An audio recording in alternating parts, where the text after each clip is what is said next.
I was never a picky eater when I was a kid. Maybe because Mom never forced me to stay at the table until I finished my plate. The only thing I remember hating was lima beans. It was like trying to swallow mushy M&Ms filled with sand. Some people might think Mom was off her rocker, but one night she let me eat a bag of Oreos and a gallon of milk for dinner. I threw up, but man, it was delicious. Both times. I guess I just love that Mom let me choose. All of one thing, a little bit of everything. It was all up to me. Lucky for me, I was born in America, the land of opportunity and variety. We get to choose whatever we like. All of one thing, a little bit of everything. It's all up to us. The list of choices are getting longer, the menus are getting heavier, and now we just go to buffets because, hey, who wants to read when you can just see it for yourself? But I'm always hungry for something more. Some great combination of flavors that will finally kill the appetite. I've tried a lot of stuff in my life, and I don't just mean food. I've always been hungry for something to believe in.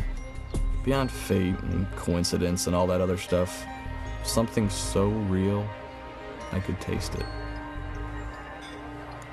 In junior high, I thought I was God.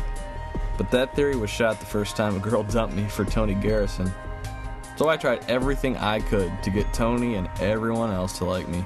Went to all the right parties, said all the right things, got those shirts with the little horses sewn in the pocket. But when Tony fumbled the ball a yard shy of the end zone in the state championship, I smiled and realized he wasn't God either. In high school, I dated a foreign exchange student who was a Hindu. I like the choose-your-own-adventure side, where you get to sort of pick from whatever gods you like the most. But I like Big Macs way too much, and the reincarnation stuff just felt a little redundant. In college, it all depended on my friends at the time. I was in this world religions class, and a couple of guys and I decided to search for enlightenment, so we tried a little meditation. But when your head swarms like a beehive like mine does, there's no way you'll ever reach a higher state of nirvana, and I don't mean the band. Philosophy class was kind of cool, and my professor was rocking some sweet Michael Bolton hair. But in class, everyone had this kind of creepy politeness. You know, the whole your truth is your truth and my truth is mine. Then time was up and we left to go argue at Steak and Shake. The more milkshakes we drank, the more ticked off people got.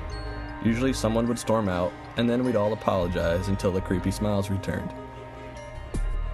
I tried atheism for a day, but I'm pretty sure it was more than a coincidence that it was a day that I was on a camping trip with some of my buddies.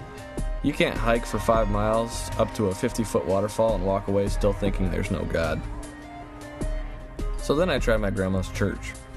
The stained glass windows were nice, but it all felt a little too much like Tony Garrison and Santa Claus all rolled into one. All of us smiling, chanting, and trying to get him to like us, naughty or nice. You get presents, and you know you've been a good boy, but you know it's all your fault when you get a lump of coal in your stocking.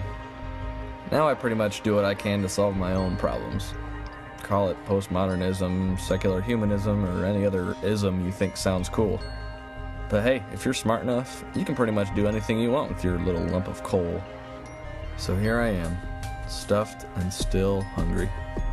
A little bit of everything, a whole lot of nothing. And it's all up to me. I'm always hungry for something to believe in. Something so real, I can taste it. It's been a real problem for me.